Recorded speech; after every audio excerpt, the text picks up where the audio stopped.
The World Wide Web shapes what we believe and what we know, who we are and what we learn. My name is Claudia Göbel. I am Hergen Köhler, and our question is, what about science?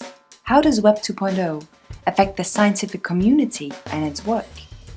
Let's take a first look at our object of interest.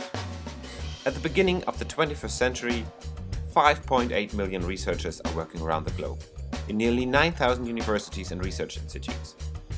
And in about 23,000 scientific journals, they are publishing about 670,000 articles a year.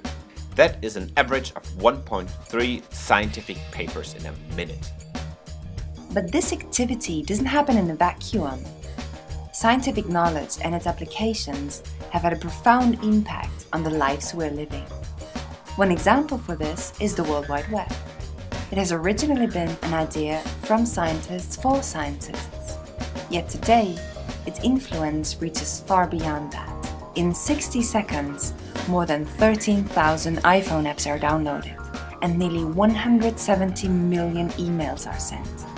Not to mention the 690,000 search queries at Google, or the 100,000 tweets bursting into the cyberspace.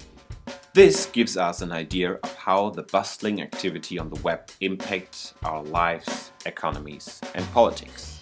Let's keep that in mind and get back to our initial question. What about science? How does the web influence everyday research work and scientific communication? To address these questions, let's look at what scientists are actually doing all day long. They are building models and theories. They calculate, measure, and they also get their hands dirty. Scientists read books and write articles, talk to colleagues, and criticize the work of their peers. They go to conferences and earn scientific reputation. This is how the world of scientific communication looked like since the beginning of institutionalized research. But what happens to these established structures in the cloud? So far, it would be too much to assume a paradigm shift of the ways in which scientists communicate. Let's rather picture the web, especially the social web, as a new sphere, like an additional layer on top of the familiar peer-review conference sites. In the cloud, we find many applications that focus on general audience, but might be used by researchers as well, like Google or Wikipedia. Recently, however, there are also web services that directly address the scientific community. They range from social networks to blogs and shared reference manuals. Let's take a look into these new formats and their potential impact on scientific communication.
We've seen how scientific communication could look like in blogs, social networks, and on Twitter.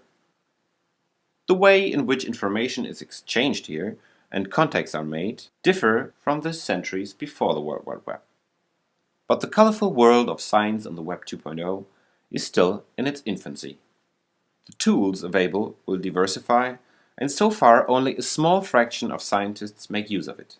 However, if we assume that these trends get more established during the coming years, scientific communication in the web will potentially become even more dynamic, participative, linked, and informal. but communication is only one of the areas that may be affected. From another point of view, we see that Web 2.0 could also lead to changes in the social structure of science. At least the following three aspects are important here. First, online co-working spaces and live-stream conferences diminish the role of physical presence at a common geographical location. With that, the functionality of scientific communities, which rests on interacting and timely responses, becomes less dependent on physical locations. Second, in Web 2.0, discussions crystallize around topics and persons. Consequently, the barriers to entry for transdisciplinary communication and cooperation should be lower, at least in principle. Third, communication on the web to a large extent is public communication. Boundaries between private chat, internal scientific communication, and external representation are blurry in the cyberspace. This brief overview has highlighted some important aspects of the relation between science and Web 2.0. However, there are many more questions that needed to be addressed. For instance, what do these developments mean for the constitution of scientific knowledge? How do we deal with intellectual property in the future? How do we assure the quality of scientific claims on the web? And what happens to research data and data sharing? Today, scientists have the opportunity to play with all these new tools, to study what is happening in the cloud, and to contribute to what might become Science 2.0. We believe that in a world all about communication, technologies, and networks, it is important to ask, what about science?